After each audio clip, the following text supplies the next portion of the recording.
Never miss an episode of the Final Furlong podcast. Subscribe now on YouTube, Apple Podcasts, Spotify, or wherever you get your podcasts. And now, here's your host, Emmet Kennedy. Welcome along to the weekend preview of the show that continues to bring you winners. They say self-praise is no praise, but if we don't do it, who's going to do it for us? Last week, we had yet more double-figure price winners. We really appreciate your support of this show. If you haven't already, smash that like button. You know the rules now. Smash the like button, and hopefully we will continue on the gravy train and the winning trail. I've got George Gorman, Andy Newton and Peter Michael with us, and we'll begin with the oldest classic in the world, the St. Leger. Aidan O'Brien going for his 9th win in the race. He had the 1-2 last year, and the man who gave him that win was Sean Levy. He's going to be on board the dual Derby winner Lambourn. I thought he was going to be on Scandinavia, but it's Lambourn he rides, and he's been the subject of some support. 5-2 now for the dual classic winner. Scandinavia a little bit on the drift. He went out to 6-4, 11-8 with some firms. He was as short as even money earlier on this morning. Tom Marquand will take the ride for him. George Gorman, how do you see the oldest classic in the world going? Is an O'Brien horse going to win, and if so, which one? For starters, I think we're probably going to see the top two in the market switch over now that the jockey bookings are out. I think we can assume Sean Levy's probably the first choice there. My issue with Scandinavia is he won his Group 1 the last day, but it was over Furthur, and he was very much weighted to win that race. Like he was miles well in at the weights, and just at 6-4, it's just not my sort of bet at all. The niggling thing with Lambourn for me is he's looked like he's wanted this trip the whole time, and it might just be that this does bring out more improvement in him. But how many people were watching at York that were really that surprised? Because it looked like it was going to happen at the Curragh the day before. Like there's something, he races quite lazily at times, and he's either going to go up in trip and it's going to be absolutely perfect for him, and he's going to stay on like an absolute rocket up the straight, or he's just going to have longer to sort of race lazily. And it just at the prices, I thought I'd rather take a chance on something at a slightly bigger price. And for me, it was down to Carmers or Furthur. They obviously met once before the start of the season. That was Furthur's first time tackling the trip, but he pulled much too hard that day, and he's settled much better in his start since. Produced a career best last time out over 1.5 miles. Andrew Balding's still a runner to form percentage of 62%, and I just think he's improving fast now he's worked the job out, and there's just a chance that he could have improved past Carmers now. So I might just take a swing on Furthur there to land the St. Leger. But it does bear in mind saying Carmers' trainer is 4 winners from his last 10 runners. I think his runners to form percentage is in the 70s. Yeah. So that's well worth bearing in mind as well. It's just with slightest of slight doubts about Lambourn, and I think fairly reasonable doubts about Scandinavia. Might even play Furthur each way, 2 places, or maybe stick him in reverse forecast with Lambourn, something like that. But yeah, it's going to be Furthur for me. It's a marginal shout. Okay. Furthur was a good winner for you on the Final Furlong podcast when he last raced in Newbury 28 days ago, when he caused a bit of an upset. He's beating older horses. Scandinavia's beating older horses, but Furthur is a massive price of 11-1 and is being backed. Really frustrating, Andy, that we don't have proper each-way betting with just the 7 runners. But oh well, we're going to have to go with it. Do you want to take a swing at something, or are you with one of the O'Brien favourites? I'm sort of on the same page as George a little bit. I mean, I think it was a stone, wasn't it, in the Goodwood Cup that Scandinavia was getting, and it is on the up. I mean, it could improve again. It's only had 7 runs. It's won 3 of those. Looked very impressive last time out. I'm not sure there's ever been a Goodwood Cup winner that's gone on to win the Leger. I did have a look back. I mean, Stradivarius, I think, did try it back in 2017 maybe, and only managed 3rd in the Leger sort of before its heydays and this, that and the other. So it would be trying to become the first there, and again, like George said, the jockey bookings, I mean, I'm pretty sure I read somewhere that Sean Levy had the pick, and he's obviously gone for Lambourn. So a bit like last week with Bo Echo when we rightly called the flip-flopping favourite, this could happen again, and see the Derby winner go off as the jolly. We shall see. But it's just that last race. I know that Aidan came out and said, that he will come on for it, and left a bit, and this, that, and the other. And it's got £3 sort of in hand on the ratings. Rated 120. Scandinavia 117. But it's just, I don't know, it's had a busy season, isn't it? You know, those two Irish, the Irish Derby and the Derby, then, you know, Chester, and then last time out. But I don't know. Carmers obviously looks like it will improve for the trip. Furthur's obviously, they got some time forms with that. We put it up last time. I don't think Sheen Murphy's ever won the Ledger or Andrew Baldwin either as well. So that'd be a first for them. Can't really have the other two. Stay True. Probably going to put a line through that just because I don't think it quite got home last time. And I think there is a stat, something like, 15 of the last 23, you've got to have at least 4 runs. I think it's only had 3. So it's sort of inexperience would be a bit of a niggle as well for that one. But I don't know. Have 3? Yeah. I mean, probably did, but not many. And the stats sort of favour slightly. 15 of the last 23 have had 4 or 5, I think, previous runs that season. But Jan Bruegel might have defied it last year, definitely. So, it's just annoying there's not one more. I mean, there'll probably be some sort of firms offering top 3 or, third place or whatever, and that could sort of sway towards Furthur. It did look like it had turned a corner, like George said last time out at Newbury in that Group 3. So that's probably the call here. Carmers, I do fear, with the trainer's form. There's just a couple of little doubts with both the O'Brien ones at the top of the market for me. So at the prices, Further, I'll take a little sort of each way punt. 2 for Further. What about Peter Michael? A tricky ledger, I think. I think O'Brien will win it because he nearly always does win these type of races. I would respect Carmers. I mean, Scandinavia finished behind Carmers at Royal Ascot, a length and a half. But I remember picking up in Scandinavia that day. I think my note said could have won it with a better draw because went wide and was really running unwell. And I had him listed down as all stamina. And then, of course, after that, for his next 2 runs, they put cheek pieces on him. And that seemed to have just sparked him up as well. And he's looked a different animal. So, obviously, he's got a massive chance. Lambourn needs no introduction. He won both derbies. Interesting thing about Lambourn is why did he run at York? There's no need to run at York. So what was the reasoning for him running at York? I think he said he thought he needed a run. Yeah, so I heard that as well. But I mean, basically ran the end of June. And between June and August isn't that much. So it was a weird place for that horse to run, considering he'd won the Irish Derby, the English Derby. He's been aiming at the Ledger. So did he need that run? I don't know. So, I mean, I'm going to put a line through that run completely. They did do the same thing with Los Angeles, to be fair. Did they? Okay, I didn't know that. It's 2 months off as well, wasn't it? So probably, thinking. But what my point is, this type of horse, the way he races as well, I know Los Angeles is similar as well. They keep finding and finding. But, I wondered why he ran that day, and I thought 4 to 5 was a gift of a prize, but obviously I was wrong. Look, I think one of them will win, but of course you have to respect Carmers. As I said, he's beaten Scandinavia, but Scandinavia might be a different animal now to cheek pieces on. But he's a bit of value at 5 to 1. Then O'Brien has another one to stay true, and the boys have put up a good argument for Further. Look, in saying all that, I'm going to go Lambourn. I think it's possible. I'm just going to put a line through his last run because he's much better than that. And I also think it's possible that he might just have a little bit too much speed for Scandinavia. That's how I'd hope he'd beat Scandinavia anyway. I think both are going to stay the trip very, very well. Obviously, we know Scandinavia does. I think Lambourn's going to stay the trip very, very well. And I'm hoping he just can leave Scandinavia a length behind when needed. Okay.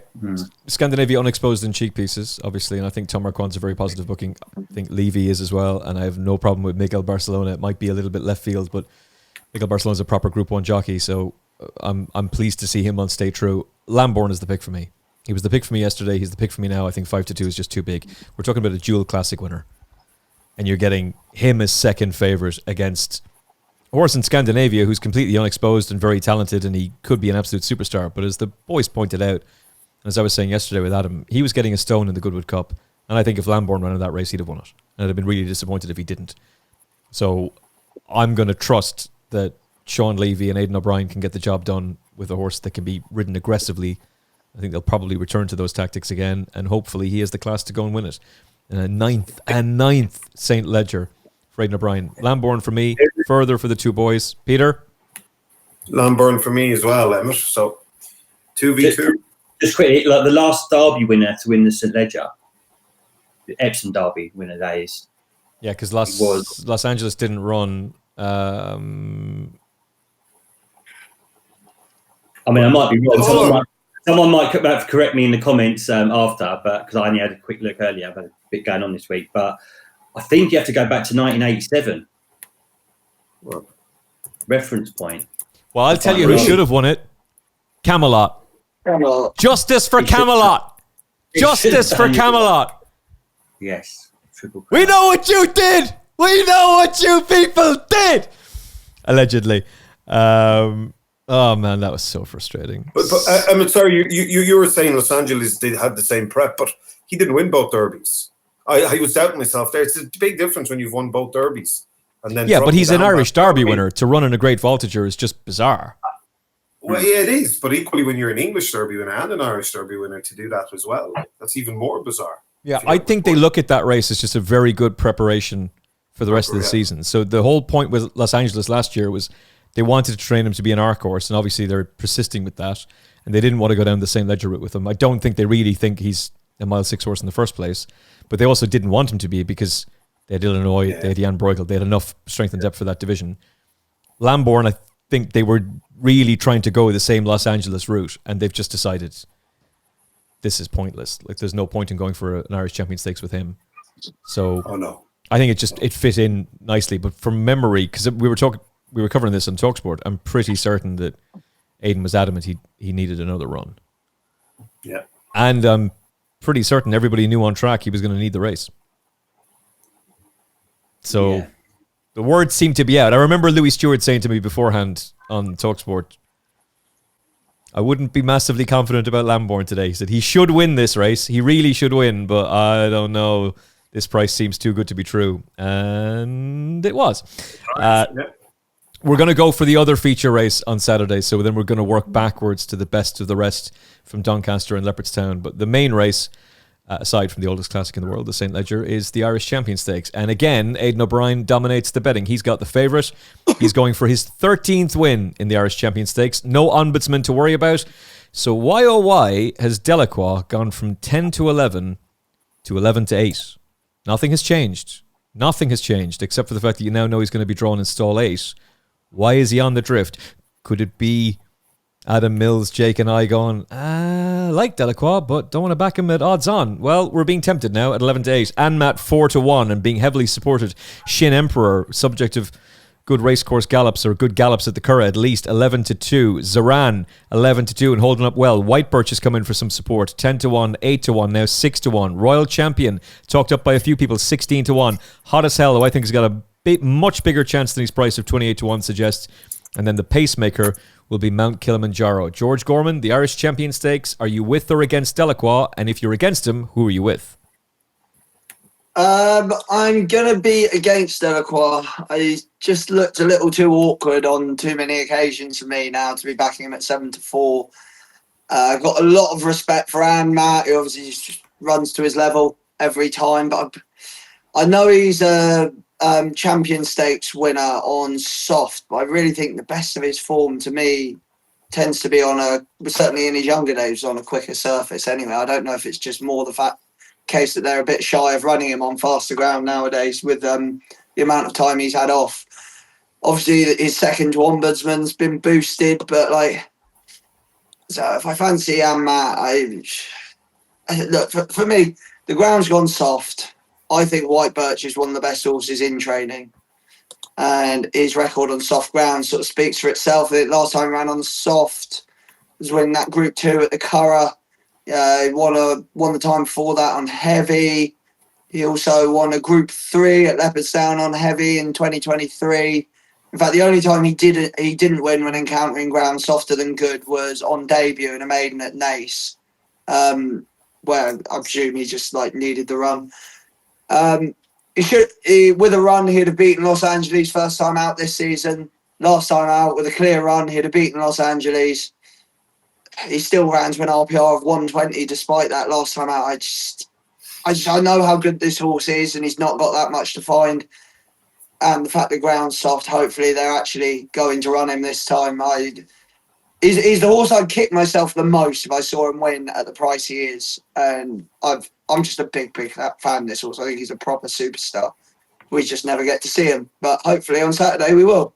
Okay. It's White Birch for George Gorman. He is being backed. Andy Newton. Yeah, Aidan's going for 13 wins, I think, in this. His first coming back in 2000 and, his last was 2023. Giants Causeway?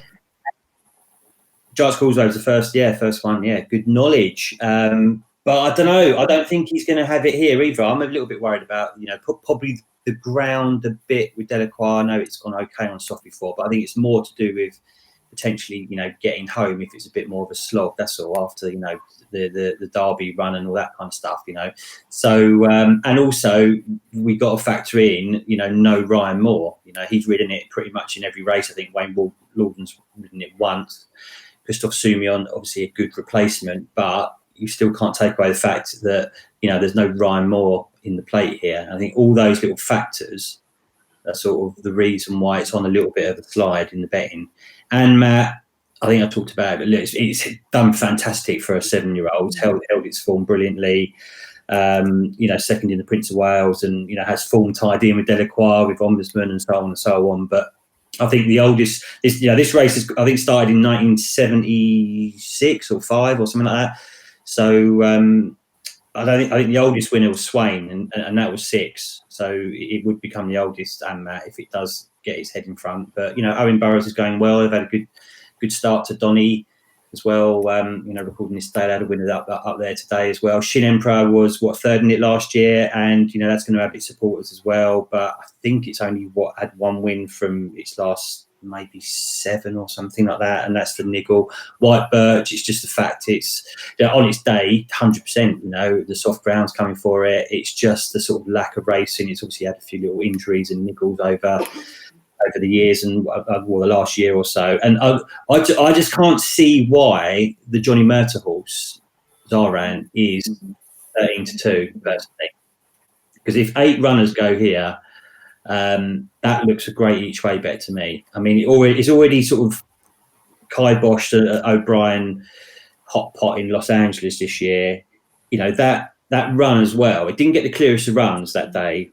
Last time out at the Curragh and that Royal Whip, it got checked a few times, and then the gap had to go up on the inside, didn't it? And it got the gap, and then it flew, didn't it? So that was over a mile 2. I was a little bit worried about that after its Ascot run. Everyone thought I might want Furthur, but with the soft ground, the niggle is that all its runs have been on good or good to firm. So it hasn't run on soft before, so we don't know that. But on a plus, we do know it's won over a mile and a half, so we know it's got a bit more stamina than potentially, Delacroix at the top of the market. So, yeah, look, it's got a bit to find with the ratings, but it does get a bit of weight from the older horses in there. And I'd much rather have, Zahrann over them. And then I think you mentioned Hotazhell has probably been overpriced. If the 8 go, that could sneak into the frame if it sort of bounces back a tiny bit to form. It hasn't got a great deal to find with. The favourite on its Eclipse run, is it? To be honest, 3 or 4 lengths. So, but yeah.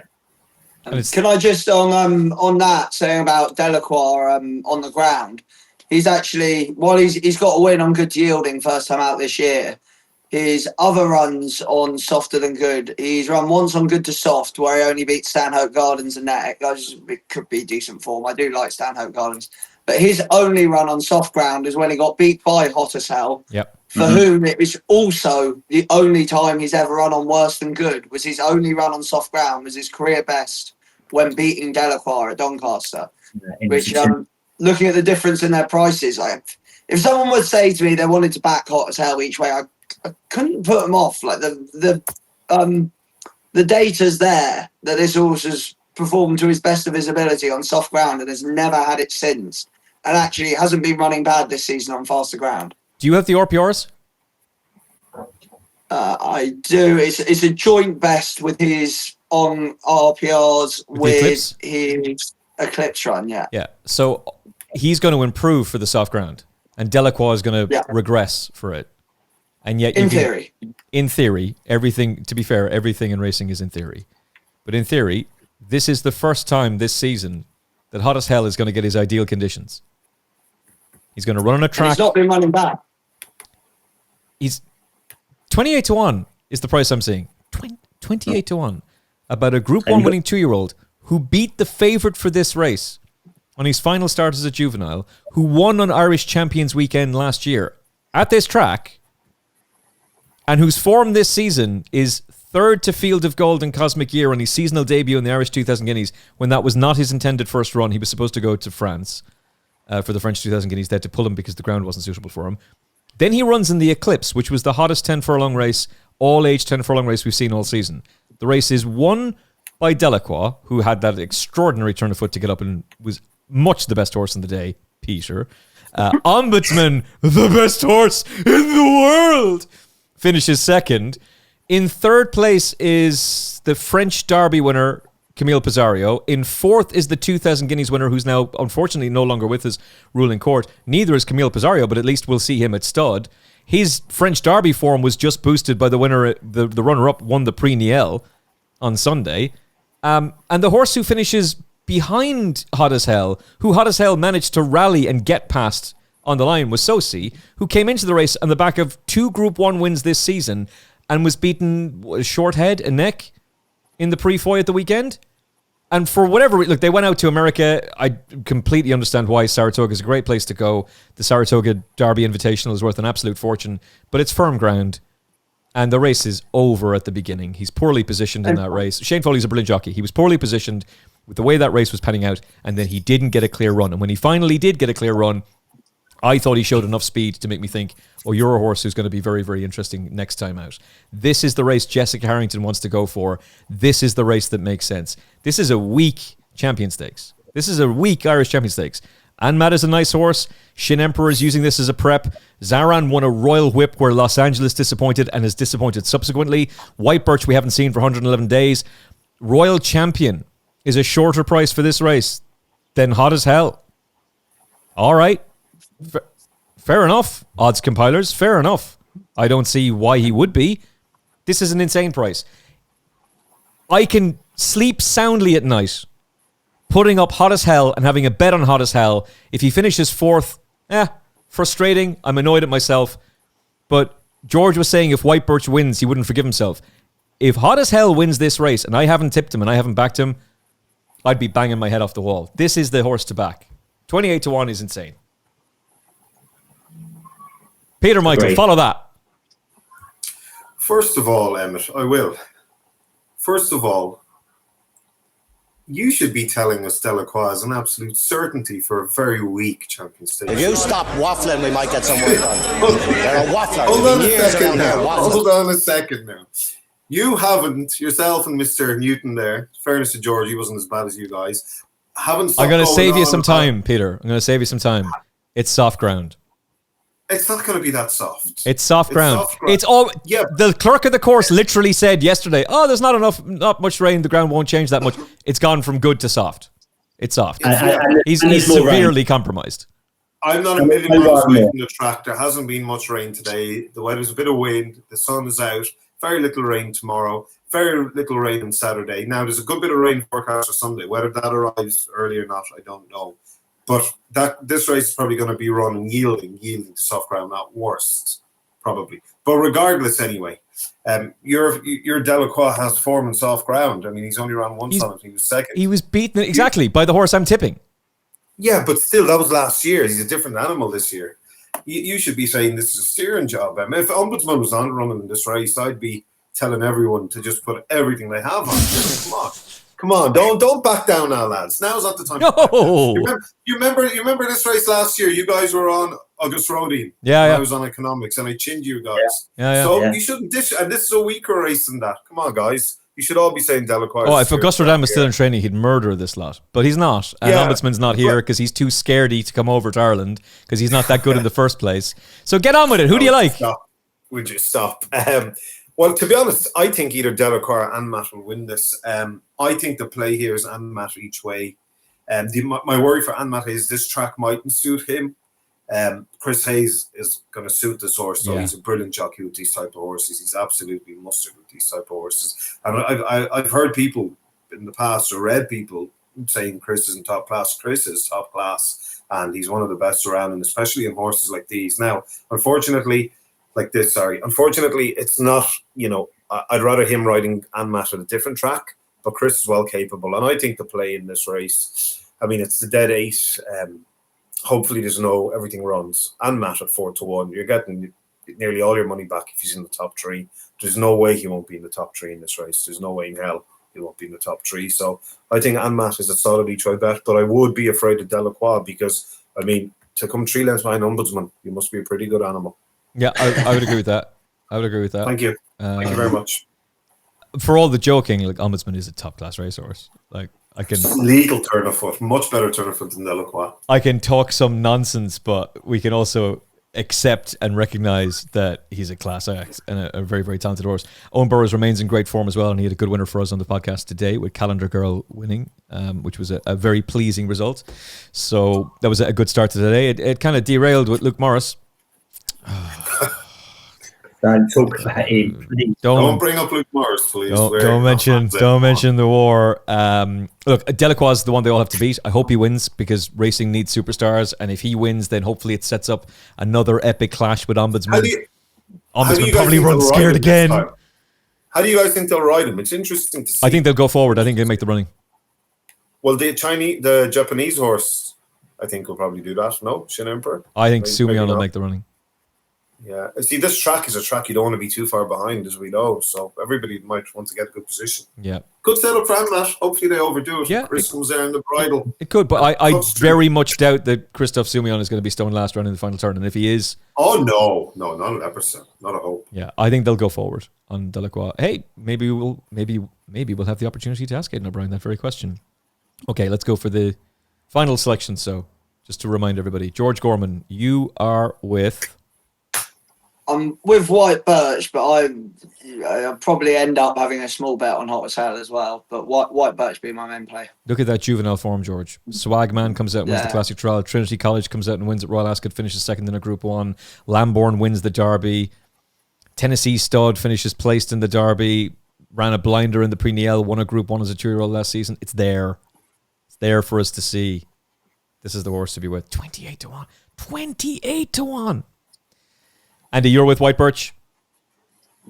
No. I'm with Zahrann and Hotazhell. I just think out of all of them, the one with the most improvement is the Johnny Murtagh horse. And I think you've made a great case for Hotazhell. Totally overpriced. That won't be 28-1, especially with 8 runners.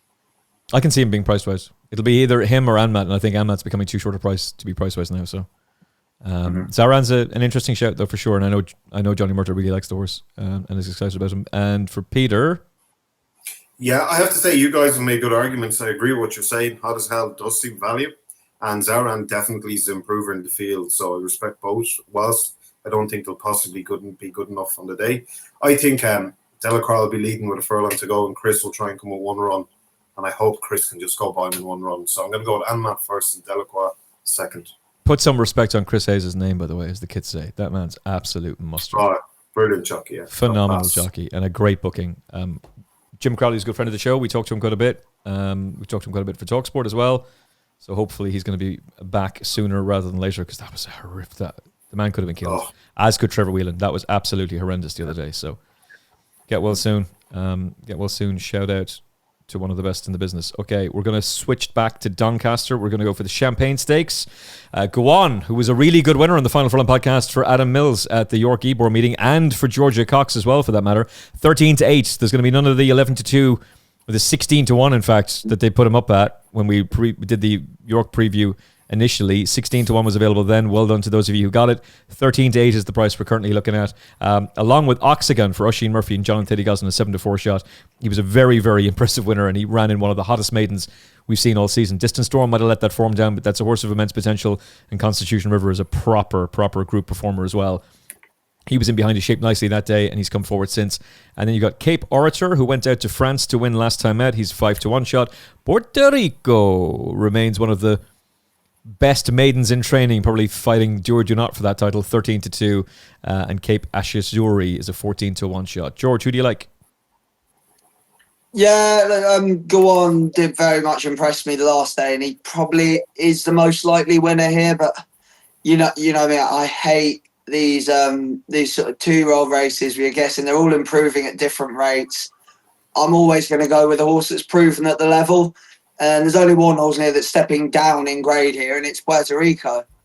Do you know what I mean? He's the most experienced horse in the field. He's twice placed at Group 2 level behind Koppel and True Love. He was beaten on the step up. He was pretty well beaten on the step up to Group 1 level at the Curragh last time, and Power Blue seemingly improved past him. But he actually finished 3 3/4 lengths closer to True Love than in their previous meeting. And crucially, being by Wootton Bassett out of a Gallo mare who never won at below a mile, he's sure to improve for this trip. And so it's a small fancy, but I think at 9-1 he's too big, like, especially given his breeding. I think I'd take the tried and tested over the ones you're guessing with any day of the week. Dan was a dual winner over a mile, and she made her debut behind the late great Snowfall. I did not expect you to be putting up Puerto Rico, but Sean Levy is in for an interesting ride there. Look, I think Gewan is going to take all the beating in this. I expect him to go and win. I have a lot of respect, though, for Octagon. Hey, maybe Puerto Rico can do it, Andy. Andy Newton is on mute. I think I can beat you to it, Andy. I think I can take you off mute. Hey. Sorry, dog, kids, same old palaver. Just barking away. Look, Puerto Rico, I'm not quite sure about that, to be honest with you. I'm with you, Emmet. I think Gewan looks the safest bet here. Looked impressive last time in the Acom at York, beat Italy, which, there was some sort of vibes about that horse being fairly useful. Put that in its place, showed a good attitude, stuck its neck out. PJ McDonald was on that day. They booked him again. Balding's won this in the past with Chaldine, I think. I can't remember now. But back Sharon? in the day, Caldine. Sure. Caldine, yeah, about 3 or 4 years ago. Sharon, that was Roger Varian. What the hell was that? Did I have a stroke? What's going on? But last week when we got Bo Echo up, there was an interesting foal stat that I think I put up about, when they fold. This one, there's another one here. 18 of the last 24 been foaled February or March, all right? And looking at the sort of two main contenders against the favourite, Cape Orator is an April foal, and Octagon is an April foal as well. So Gewan, Puerto Rico, February. That's fine. That absolutely ticks it. No, but the favourite is banging there, and also like the times as well. I know there were different tracks. We've got York compared to Octagon at Sandown, but there was like 4 seconds between the times. Both over furlongs. So I'm quite happy there. So Andrew Balding, it's again. And PJ McDonald continues to bang in the winners for Andrew Balding as well. Peter Michael, are you with us with the favourite? Or are you with George with Puerto Rico? Well, just sorry, because I was just trying to check something there, and the racing post wasn't working properly. I think George. Oh, there's a shocker! Right. Oh my goodness! Yeah. No, couldn't possibly be. I'm to be honest, I'm lost for this race. Gewan was impressive the last time, but that was the meeting at York where I think Distant Storm was racing on the rail. That was a disadvantage, and he was racing in the right part of the track. But he was impressive. Italy's not a bad horse at all, and he took care of Italy well enough. Octagon, I don't know what to make of that last race. If he's as good as that last race indicates, then he's probably win. But I don't know if Look to the Stars ran to form that day. He only beat some moderate horses by 3 lengths. That horse has come out and won, hasn't it, I think? No, I know, yeah. It was gelded, Look to the Stars, but I don't think he ran his race. But I can't take anything away from Octagon anyway. You can only win and win impressively, and he's by Franco, so the improvement could be anything. I don't know, to be honest. I'm very confused. So because of that, I wouldn't probably be betting in the race. I definitely wouldn't be tipping in it. But if to pick one for the show, I'd go with something with a bit of value, and I could see Puerto Rico going close at a big price.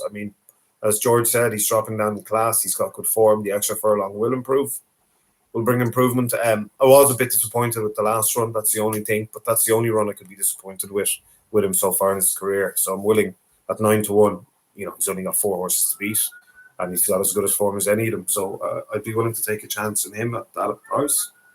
Straight forecast. Go on. Beat Puerto Rico. Done. Sorry for cheering like a lunatic there. That McMurray was just an insane price this morning for the nursery.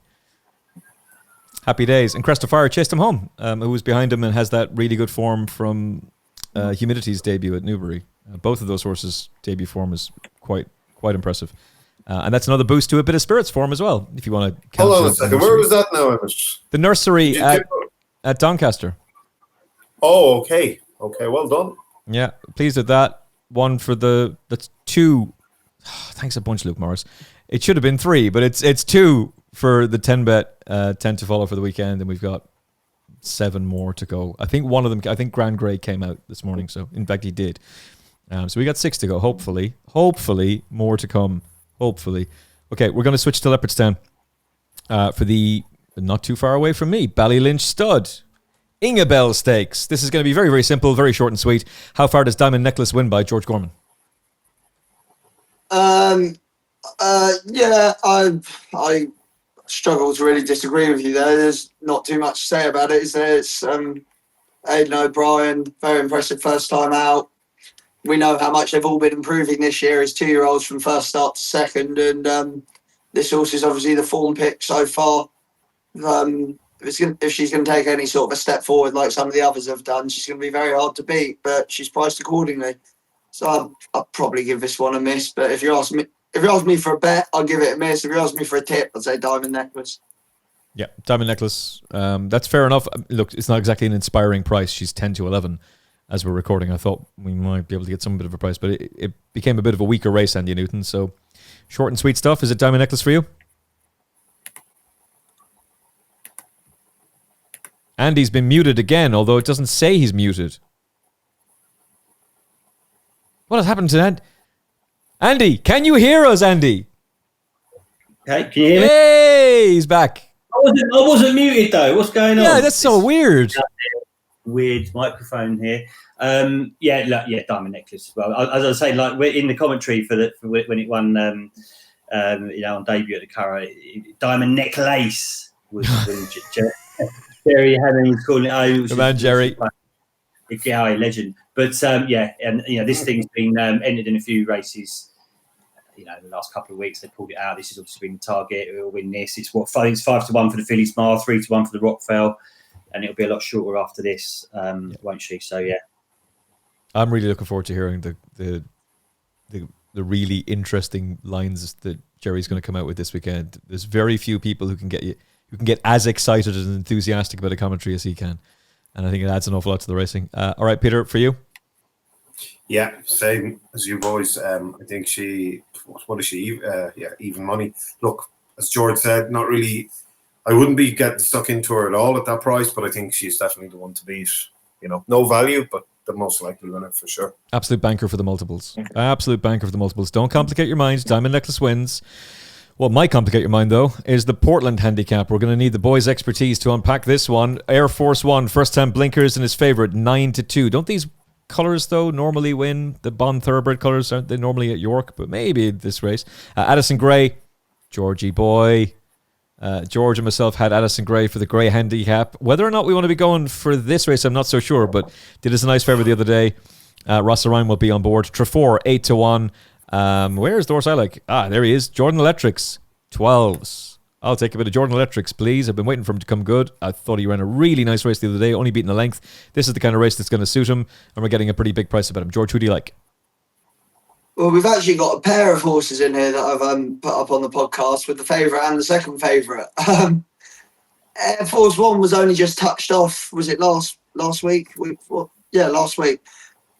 Gets a run here again off the same mark with first time blinkers on, which makes him very, very dangerous. But I wouldn't be playing too often at 5 to 1 in races like this. But if he goes and wins, fair enough. I wouldn't be, especially given the quick backup time, it would just enough to put me off combined with the price.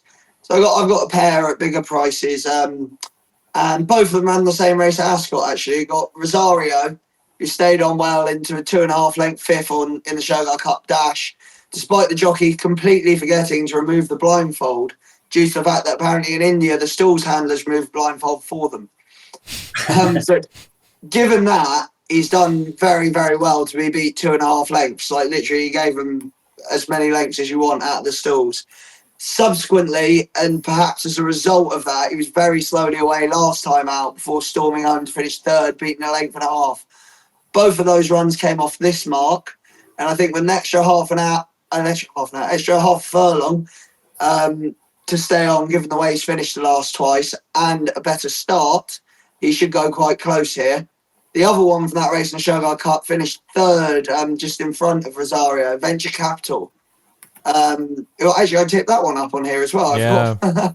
And finished third, beating a length and a half off a pound higher than this Ascot, and was beating a neck off that same mark the time before. 1 pound drop, not only obviously off those things, gives him a chance. It brings him back down to his last winning mark. And while he's been running over 5 furlongs of late, he did win over 6 furlongs last season. So this intermediate 5.5 furlong trip should be absolutely fine. I think pair of them, big prices, running well, weighted well. I'll take the pair of them against field. Andy Newton for you? Look, there's a few stats. That 12 of the last 14 have been 5 or younger. 21 of the last 23 have carried 8 stone 12 or more, which actually knocks out the potential favourite, Air Force One, who's only got 8 stone 9. Jim Goldie's won 2 of the last 3, and you mentioned Jordan Electrics. Do like that one as well. Yeah, look, it does fall down on the age stacks. It's 9, but travelled well, didn't it, last day, and looks like it's sort of just running back into form. It's dipped down to a mark of 99. It's been running off sort of 101, 102, 100 the last time, only beating a length in that Northern Ticker race, which was that the Comanche Falls one as well, which we got pinned on the line. Yeah. Where when you were going for the massive payout. Yeah, that was the one that does. So that does, it rings in the brain, that one. But, the other day, Darkness had won as well. Yeah, Darkness, my old friend, flopped out last week, didn't it? So I think it doesn't matter. You got him at 25-1. He's done the business for you.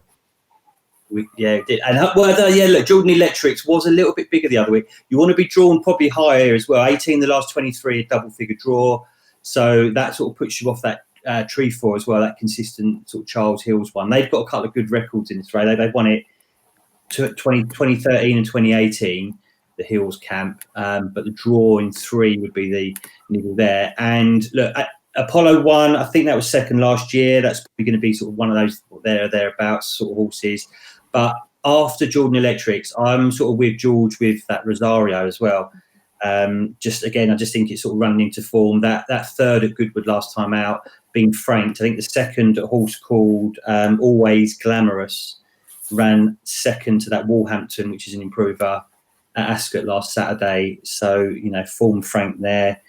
Roger Till horse. I think it was third to Big Evs in the Flying Childers here 2-3 years ago. That Rosario as well. So that Jordan Electrics for me, yeah. Apollo 1 did interest me. He was second in this race off the same mark a year ago, carrying 9 stone 10. That was a mark of 103 last year. He's off 102 now, but he's carrying the same weight. And he gets Colin Keane for the first time, so 11-1 is pretty interesting about him. Just remember this. Last year, the race was won by American Affair. In third was JM Jungle. In fifth was Rumstar. And all the way back in ninth was Chagrin. So keep an eye on this race, because the horses who run in this race are going to be dominating the group race and listed sprints next season. Peter Michael. It's a bit of a pin job, this race. Air Force One gets blinkers on today instead of visor. Should have won 2 runs ago. Jockey fucked the... Sorry, don't know if I'm allowed to say that anymore. Jockey fucked the race away in the horse. You should take that. The last time out, he didn't really have much of an excuse. I thought he was delivered to win. So, I don't know. Look, he could win. A big field will suit him. He'll be trying to weave his way through late on. Whether he gets the gaps, I don't know. But I wouldn't back him at 5-1, even though I think he is possibly the most likely winner. I might take a stab here on Apollo 1 and Jacajaro, but it would be a stab. It would be to very minimum stakes. Jacajaro gets cheek pieces the first time. Yeah. It's possible that, he does need some sort of, aid like blinkers or visor or cheek pieces. So I am a little bit interested in him just because of that. But that would need to improve him. And Apollo 1, as you said, it is a bit of an eye-catching booking with Colin Keane riding. It's come down a little bit in the weights. Slight drop in class for him as well from a few runs ago. I mean, I think he's ran in 3. Yeah, he's ran in his last 3 races. He's ran twice in listed races. So, but look, he's not exactly in great form. He was last time out, and he was finished 10th the time before and 5th out of 8. So, yeah, he's a stab in the dark as well. So, very minimum stakes. Jack and Jarrow and Apollo 1. Okay. Jamie Spencer on board after a big win last weekend to the Park Stakes, Group 2. And surely this is the moment that Shadow of Light gets himself into the winner's enclosure. Good to soft ground, 7 furlongs, drops in class, Billy the Kid on board. How far does Shadow of Light win by George Gorman? Yeah, I'm going to be with him here, but it's definitely last chance saloon. I have actually got his gilet from Royal Ascot from one of the races he didn't run in. So it's been quite embarrassing to have since then. From the St. James Palace Stakes? Yeah, it must be. Nice. Yeah, it's St. James's Palace Stakes, yeah. I've got a few of those from Ascot where it's, people go, oh, you got that, how'd you get that? And you're like, because it never ran in the race. If you're looking, we're going to be doing a few giveaways because by the way, sorry, this has just reminded me when you're talking about blagging stuff. Hey, I haven't said this for a while. Have you liked this episode? Have you liked this episode of the Final Furlong podcast? Smash the like button now, please, and make sure you hit the subscribe button as well so you don't miss out on any of the great content for free on the Final Furlong podcast. But we're going to be doing a few giveaways, ticket giveaways, hopefully some merch giveaways as well, and maybe if you're looking for some gilet of a famous horse, maybe George will be able to help you out there with some giveaways for that as well. Or if you're a famous stud and you'd like the biggest stud in racing to be wearing your brand and wearing your merch, then get in contact with George Gorman now. He's available for modelling. I've got a few good ones to be fair. I've got an Adaeb, but it's quite well worn at this point. We've got a Roaring Lion, a Minding, a Magician. Nice. There's a few that, Gossamer Wings. If you remember that one, there's a few that didn't work out so well. Mum swans round in a Don Juan triumphant one every day and doesn't know who he is. But it looks good. I've got my yeah. Highland Reel hat and jacket, and I proudly wear it. Doing his stuff down in New Zealand. Yeah, 100%.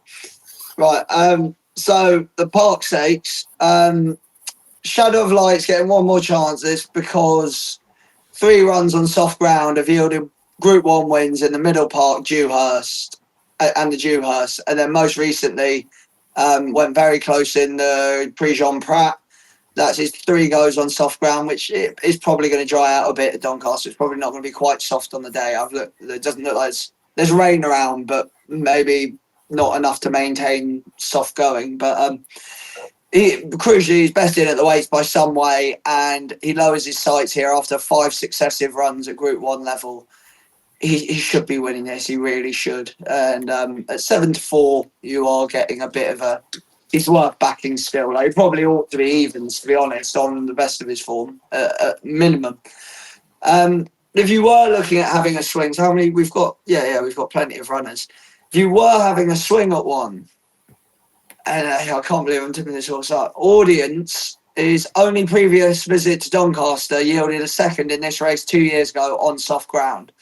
While he disappointed last time, 3 of the first 4 came from well off the pace, and he and If you stop waffling, we might get some work done. You're a waffler. You've been years around here waffling. Stop, man. What are you doing? Stop. There's a case. George, sometimes you just have to walk away from a horse. I'm sorry. No. I'm walking up to this horse. I don't think I might have tipped him once before. No. To be fair, you've been calling this for a while. That this is a horse to just stay mildly clear of. I don't know what's happened, man. Have you banged? Are you all right? Did you bang your head? Have you seen him run this season?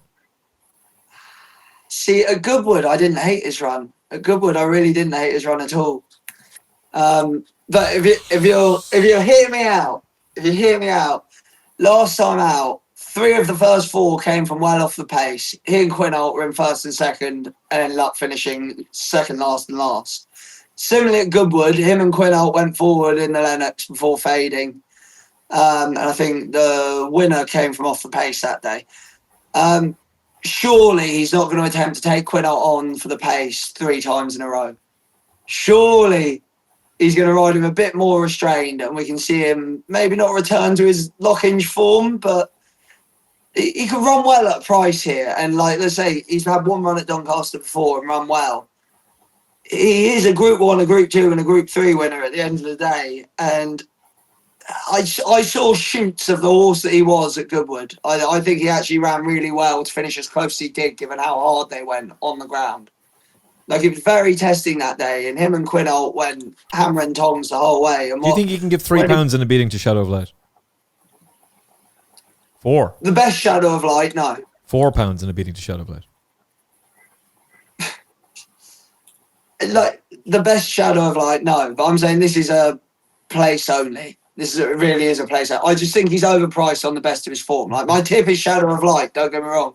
But I'm saying some people like to mess around at bigger prices. Yeah. And I like to present that option to people as well. And I think you can do worse than backing him place only at a track where he's run well. Excuses the last twice. And like I said, 2 starts ago, he didn't run bad at all. He really didn't. Like, you watch that race back, he's in there swinging, considering how hard him and the other horse went. But it does come with the caveat that if he maybe back him in running. Maybe back him in running, that's the way to go. If he bucks out with Quinault and takes him on again, forget about it.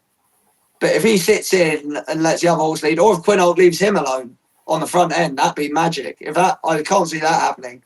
But if he were able to get a lead and Quinault would sit in, Jesus, he'd have a right chance. They've been saying he's working well for the last few weeks. As in, every time he runs, they're saying how well he's working. Yeah. No thanks. Okay, best of luck with him. Definitely with you with Shadow of Light, though. I think he's going to take all the beating, and the form of his most recent run has been significantly boosted. Cosmic Year was a really impressive winner at Glorious Goodwood. What's that? Oh, he was given a shocking ride and he got beaten, and then the jockey said afterwards that he didn't have the horse to go through the gap, despite the fact that there was no gap to go through in the first place. Yeah, I know. Colin Keane's an absolutely spectacular jockey, but my goodness, that's just talking to yourself again, Emmet. Shocking stuff altogether. He's saying I'm talking to myself now. Yeah, it's crazy. Would Sean and Marinona Charlie, the line of winter, have all boosted the form since? He'll win this race, won't he? Andy Newton, won't he? Who? Which one did you say? Shadow of Light. I don't know. I'm not with Shadow of Light personally. I mean, look, he should win. Like, you know, rated 119, and it's getting the weight off a lot of these as well. But I don't know. It's just had too many chances for me, and I'm quite happy to look a bit further down. I think, look, Marvel Man. I think which one you put up a couple of weeks ago or a month ago. Actually, ran all right. Look, it ran 28 to 1 into 11s and placed. And it was a great shout. I think, you know, put it up each way. But, you know, that was 2.5 lengths to More Thunder. You know, if More Thunder was in this race, what price would it be? Right? That's the thing. Look, it hasn't won on turf yet, Marvel Man. That's the sort of concern. 0 from 7. Soft ground. If it goes that way, I think it's okay. And I think, look, the other weird stat is the stall. Look, 5 of the last 7 have been drawn only 2 to 4. Yeah, just in that little window, which actually is a bit of a tick for audience. Yeah, so George might be onto something there. But Marvel Man, look, stall 2, 50% of the last 6 have come from stall 2, so that's a big old plus. And I just think the other one that is interesting is that Room Service, only because it's 2 from 2 at Donny. Both of its wins came on soft, over 6.5 and 6 furlongs. Probably needed to run last time. Well, it's only had 3 runs this year, isn't it? And it's run all right behind that 10 Bob Tony. So yeah, just based pretty much on the you know, the fact it loves Donny, unbeaten there. I think 2 from 2 at Room Service and Marvel Man for me. First time pieces as well, cheap pieces for that Room Service. So yeah. Well, to be fair, he was sent off 3 to 1 for that race, and Diego Velasquez has won a Group 1 since, and he was only 5 1/4 lengths off him. So yeah, I can completely see it. If Room Service beats Shadow of Light, though, I'll be massively disappointed, Peter. Well, I mean, we're trying to get the show in under an hour, and George has been spending 5 minutes talking about audience. Come on, George. Come on, man. I'm dying to have a pint here. Come on. Oh, have the pint. Yeah. Adam wanted to have a drink yesterday. Go for it. Okay, well, see you later. No, look, I agree with you, Emmet. I mean, it's a funny one because Shadow of Light should be winning this race. But I don't know if I'd be backing him at 7 to 4. It's one of those, if you know what I mean. I don't know. No Group 1 penalty, Peter. No Group 1 penalty in a dual Group 1 winner. Yeah, no, that's what I'm saying. He should be winning this race. If he doesn't win this race, I mean, unless he's only turning up at 85, 90% fit. Even then, at 90% fit, he should be going very close. If he can't win this, Peter, he's the worst European champion 2-year-old since Air Force Blue. Well, I mean, there are question marks. I just want to see how much he finds off the bridle. He has a tongue tie on him as well. I know he's had that for how many runs out? 3 runs. So all those things. Yeah. So look, I think he'll win, but again, it's one of those I wouldn't be getting. I might put him in a little combination bet or something, but I wouldn't be getting stuck in at the price. No way. Even though I do think he's I think he's far and away the most likely winner. An outsider who could run well. Well, he's not a total outsider. Quinault, he's around 12-1. Very likeable horse. Has won his fair share of races, and he could run well. But yeah, look, it's all about. We'll know what Shadow of Light is after this race. Okay, Shadow of Light. Win, well, if audience wins this race, I'll just have to issue an apology to George on next week's show about how he was right. Remember when he was 124? I couldn't believe he was right. How the hell was he ever in 124? Because they freaked out about his winning the Lockenge and took it literally, and then he did it. Technically speaking, he did it again in Goodwood in the Lennox Stakes, but 124. Wow, crazy stuff. Crazy stuff. Okay, speed round. We're going to go. So some people want us to do the podcast for longer. Some of you would prefer us to do it shorter. We're trying to meet you in the middle, and hopefully you just enjoy the content and like what we're doing anyway. We really appreciate your support of the show. We really appreciate your likes, the subscriptions to the podcast, the interactions with us. We try and interact with everybody on YouTube, even the haters. So give us likes, subscribes, and comment below. If you're in the live chat, hopefully we're on the live chat watching on as well, watching along with us. So comment below. Maybe you're having a pint too. If you are, good luck to you. Happy days. Why not? This is water, but we'll have to go with it. The Champion Juvenile Stakes. This is a race Aidan O'Brien has won 5 of the last 10 of from the top of my head. Yes, 5 of the last 10. 3 of them went on to win Group 1s, including Diego Velasquez, who won this race a couple of seasons ago. He's finally got there. Auguste Rodin, obviously multiple Group 1 winner, Dual Classic winner. Mogul won a Group 1 as well. And Bienvenido Chiellini, who was behind Dorset on debut and a good winner when backed as though defeat was out of the question last time out, is the 11-8 favourite. Montreal, who Christophe Soumillon is going to ride, and yet he's the 11-8 joint favourite. Well, that means he's number 1, so he should be the shorter price. And in fact, we probably should be backing this horse for the Derby. He's a See the Stars, out of an elusive quality mare, and he's the 11-8 joint favourite. Who are you with, George? It's not my sort of thing, this at all. George, you're getting worse than me for passing.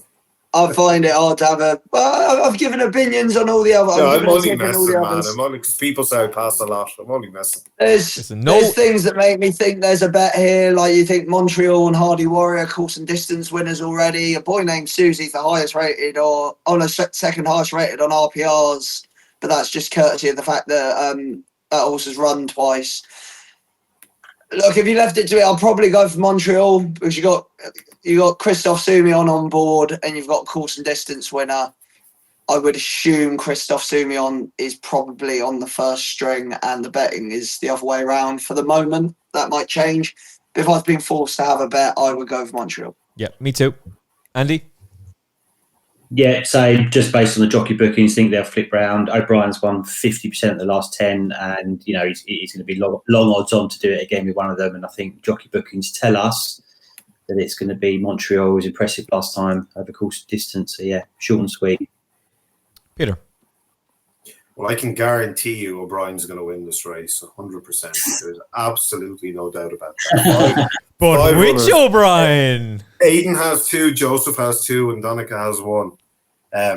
So we should ask them, and they still wouldn't know. And that's the truth, though. It's probably, if you ask Aidan to have a pick of his front 2, he probably wouldn't be able to. He wouldn't know. So it's very hard for us to know. Do you know what I mean?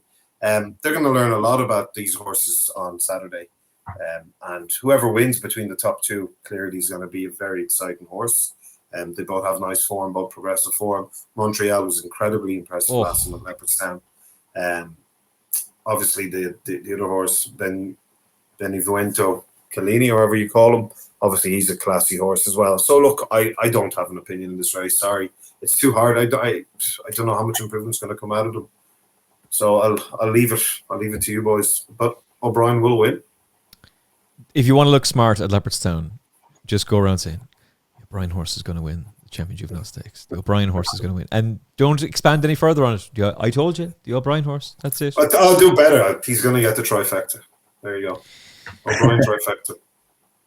That is better, actually. Yeah, just go around telling everybody, just do the trifecta on the O'Brien horse. Can't lose. Can't get bet. All right, the CMG Group Stakes, the Group 3, our old favourite Alazi comes back to Ireland. William Haggis, Danny Tudhope, 6-4, Convergent 4-1, Sons and Lovers 4-1 shot. He's interesting. I kind of prefer Trust Your Instinct. Declan McDonough on board 9-2. So technically speaking, that means he's the second string, but I like him an awful lot. We haven't seen him for 77 days. Apparently, he's a complete lunatic, and they'll never run him over hurdles ever again as such. But he's a very classy flat horse, and I'd like to think that he'll go very close here. But George, this is Alazi's level. The reason they don't run him in those international Group 1s is they don't want him carrying a Group 1 penalty. But at this level, he's pretty deadly. He is. He's not the horse I'm going to be going with, though. I've actually got fairly strong fancy in this one. I think Convergent is probably the most likely winner here.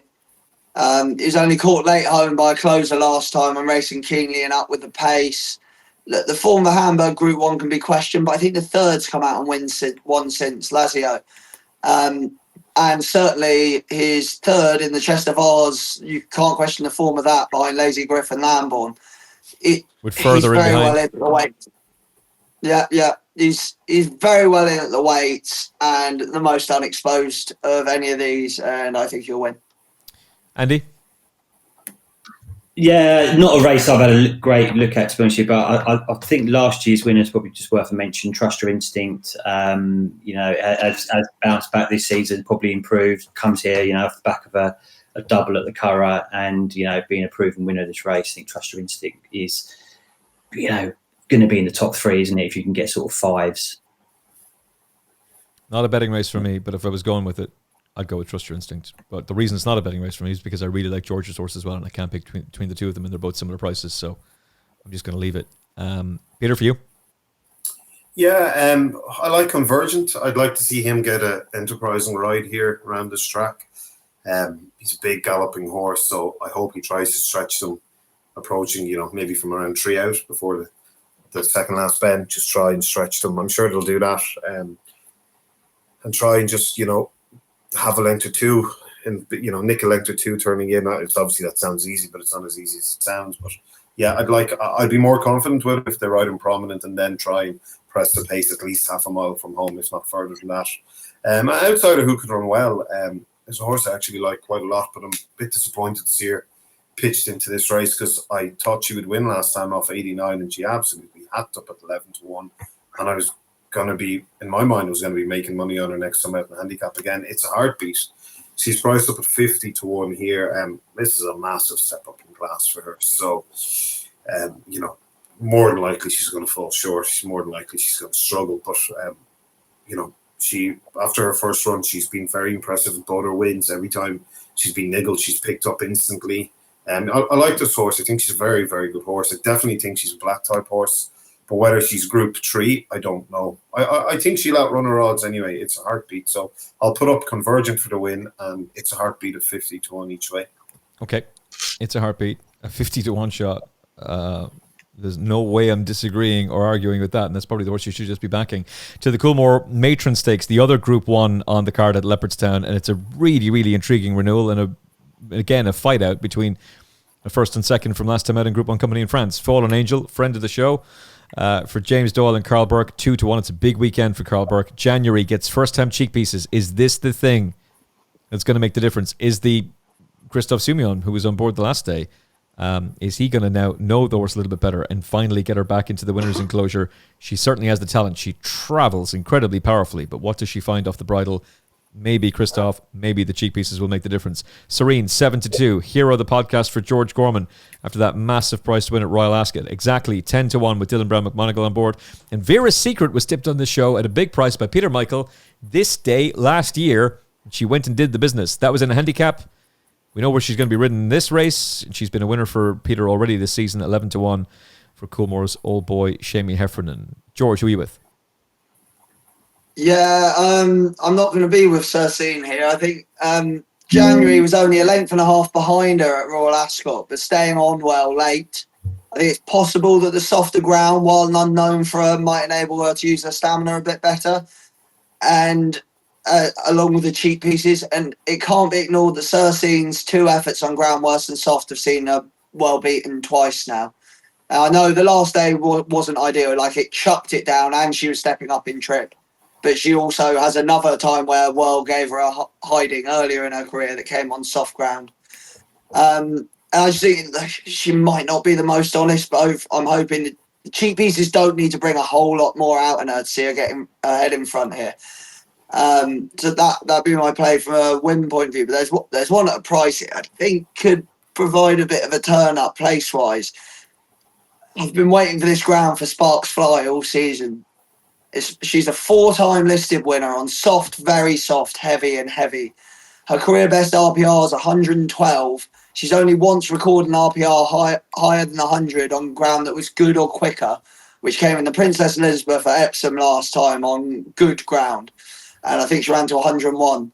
That either tells you that she's in the form of her life to be running a career best on that type of ground first time out, or perhaps more likely, given what we know, that the going description was wrong at Epsom because it chucked it down. It actually, I think Ice Max was placed that same day. There were a load of soft ground horses placing, and they were telling us it was good. But anyway, she's got a bit to find on ratings with some of these, but that mark is based on her good ground form and her soft ground form. She's not had this ground in a long, long time, and I think the RPRs will tell you she's about a £15 better horse on soft ground than good in general. So I couldn't leave her without backing her each way at 33-1. Okay. Andy?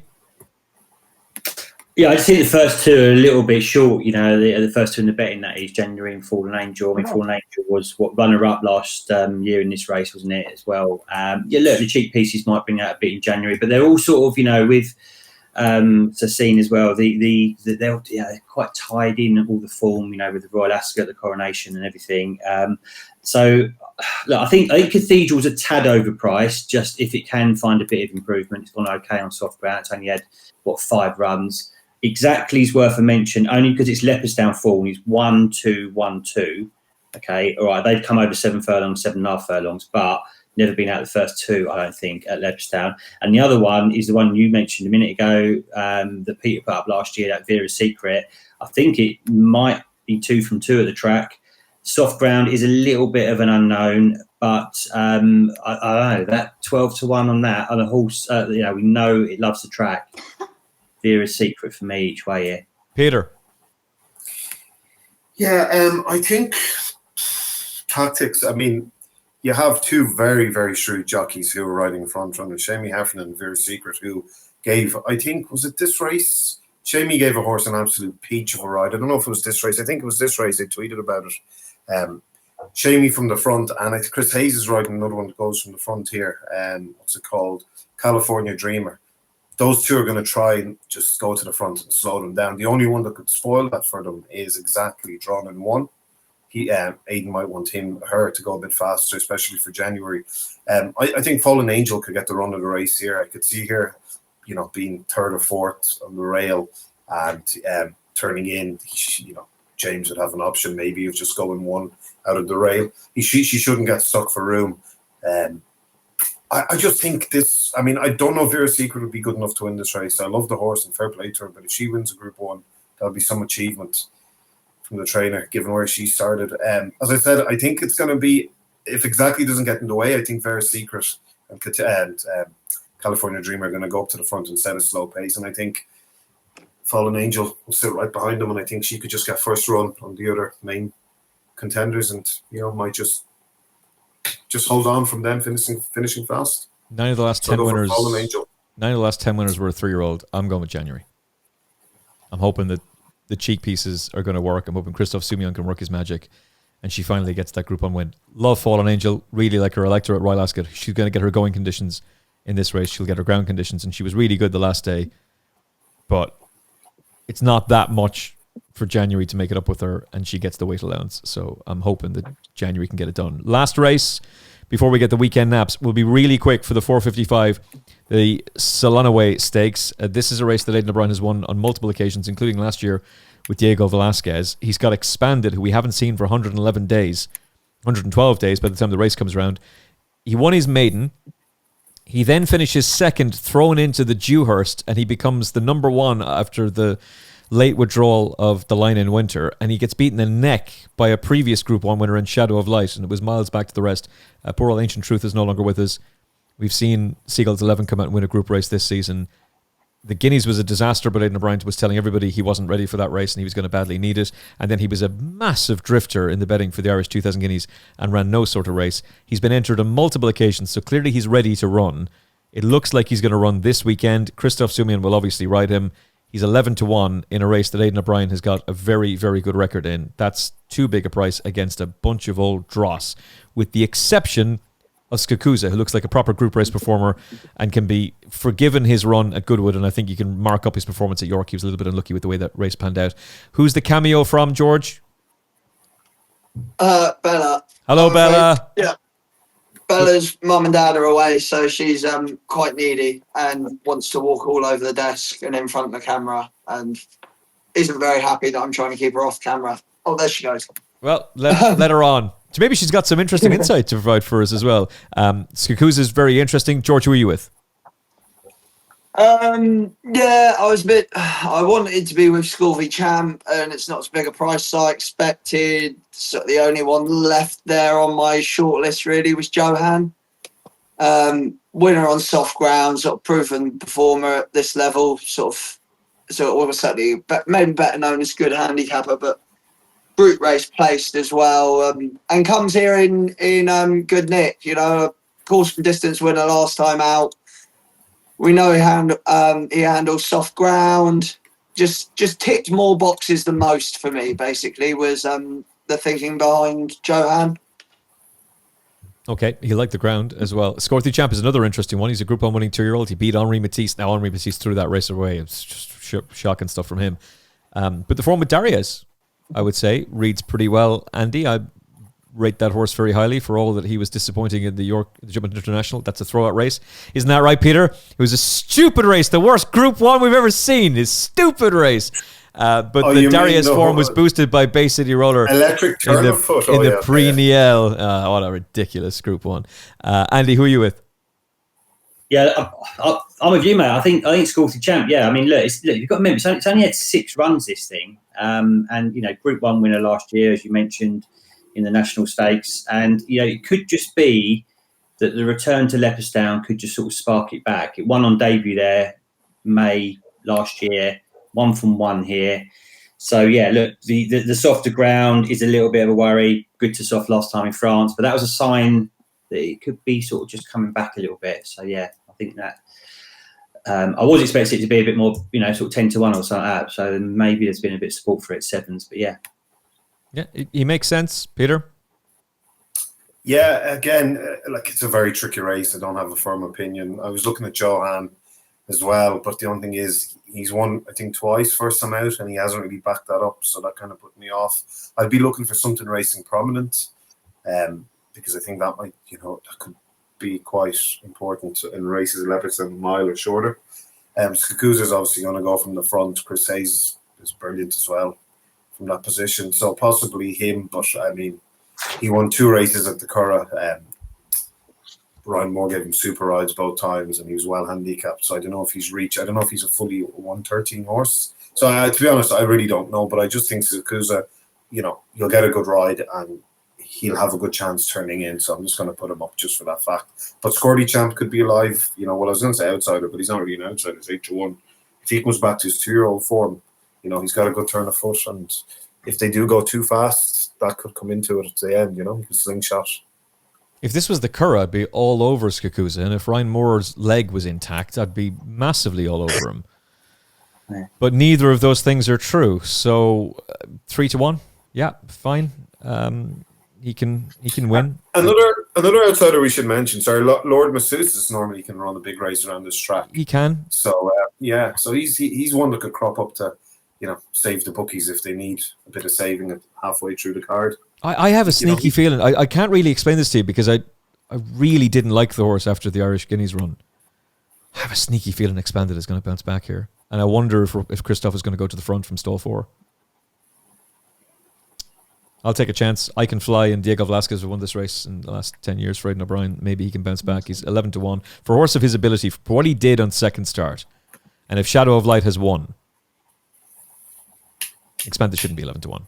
Okay, naps. Naps for the weekend. I find this tricky, actually. I think I'm more confident about the naps on Sunday, but let's see what the boys think. Your best bets for the weekend and any other business. George Gorman. Yeah, I'll just run through the any other business very quickly. First one, this is ITV racing at Chester, 205 Stand Cup Stakes, mile 4.5 listed race. Basically, Military Academy was beaten a neck by Hamish 2 starts back, gets a £3 swing at the weights here, has an extra run under his belt, whereas Hamish comes straight here, and they're the wrong way around the betting for me. Leopardstown 250, the Sovereign Path Handicap over 7 furlongs. Dunham won off 93 at the Galway Festival over a mile, 2 starts back. Inexplicably dropped £2, running well in third at Galway just 5 days later. And Paddy Harnett's £5 claim brings him back down to 93 again, the mark he won off in the first place. While this is over 7 furlongs as opposed to a mile, he was a winner over the trip 2 years ago on soft ground, and he's finished second on his only previous visit to Leopardstown. Last one is Doncaster again, ITV, the 115 handicap over a mile. Hawksbill was last seen taking second late on over 7.5 round Chester, only to be beaten a length by Yanifer. Given he was only beaten a nose over this trip at Haydock the time before, a return to a more conventional track over this distance should see him go close despite going up a pound, particularly given he's a 3-year-old. So he's a 3-year-old who's run to career best RPRs on his last 2 runs, so he's improving, and he's moving back to a test that's going to suit more. In the same race, it's an each-way option. Urban Sprawl hung on to win by a neck over half a furlong further last time at Beverley. While he's up £2, the switch from a £3 claimer to the excellent Warren Fentiman's £5 means he goes again off the same mark as when beating a neck last time. 6 of his 8 career wins have come off this mark or higher once claims are accounted for. And the drop back in trip, however minor, given the way he sort of just hung on the last time, looks sure to suit. And as for naps and next best, the nap is also just told you about Hawksbill and the 115 at Doncaster. The next best is going to be Sparks Fly in each way in the Matron. Nice, George Gorman. All right. Succinct, in depth. We love it. Clearly, Winston heard Bella making an appearance on the podcast and decided to jump in on the action as well. Andy, any pets to come and make cameo appearances on the show? I was going to say, I need to get a goldfish or a hamster or something just to sort of walk across my desk, but no, I've got a dog, but it's out there and it's old. But look, I think I'm on a run maybe of 3 naps in a row, so It's going to burst at some point in the bubble, but not this week though, Andy. Not this week. You're going for 4 in a row, and you're going to hit it out of the park with Champagne Stakes, the favourite, that Gewan, the Andrew Borden horse. That I think is going to be hard to beat there. And then the sort of each way bigger price ones, the Portland, Jordan Electrics, and that Rosario. And I do think Room Service each way in the Park Stakes looks a little bit tasty. 2 from 2 at Donny, all like the rain. Okay, Peter Michael, for you. Well, I'm going to stick with the races we've gone over, and I think the best one of the ones we've gone over each way, Anmaat, because he shouldn't really be out of the top 3, so it's nearly a free bet if he's placed, and he's got a good chance to win. Whether he'll get by Delacroix in the last furlong, I don't know, possibly not, but I'd pay to find out at 4-1 each way. I'm very tempted to nap Hotazhell. 28-1 is just a massive price, and I almost feel like I should nap him, so I will. Yes, here we go. 28-1, Hotazhell. Insane. The form is there. Sometimes it's just blindingly obvious. It stares you in the face, and you can't understand why other people can't see it. So, let's go. 5:30. That's exactly how I was with Ombudsman and Delacroix. I couldn't understand how nobody could see it. Hear this nonsense. Hear this. The second best horse in the Juvenile International, and he's still banging on about him, for goodness sake. He was clearly the best horse in the day. He was a really good winner. Andy and I had to wear our leather jackets in the forfeit. We did it. Fair enough. Andy and Graham, yeah, that's right. Yeah, you got it right. You got it right. Well, put your hairy chest away as well, Peter. Come on. It's really warm here, Andy. Come on, it's the same level as yours, mate. Hi, Bella. Anyway, I'm going to nap Hotazhell because 28 to 1 is just an insane price. So hopefully he can get the job done. There's an elaborate amount of horses that I want to put into some sort of elaborate contraption of a bet. I like Lambourn in the St. Leger, Hotazhell in the Irish Champion Stakes, Gewan in the Champagne, Diamond Necklace I'm pretty certain is going to win that 215. Shadow of Light really should be winning. And January, I think, could end up going off favourite. For all that Fallen Angels horse I really like an awful lot. So those 6 I really like. I like Expanded to run a big race. I think Montreal's going to take a lot of beating. But I'm going to go with Lambourn, Hotazhell, Gewan, Diamond Necklace, Shadow of Light, and January as the scumbag Lucky 63 hopefully pays a fortune.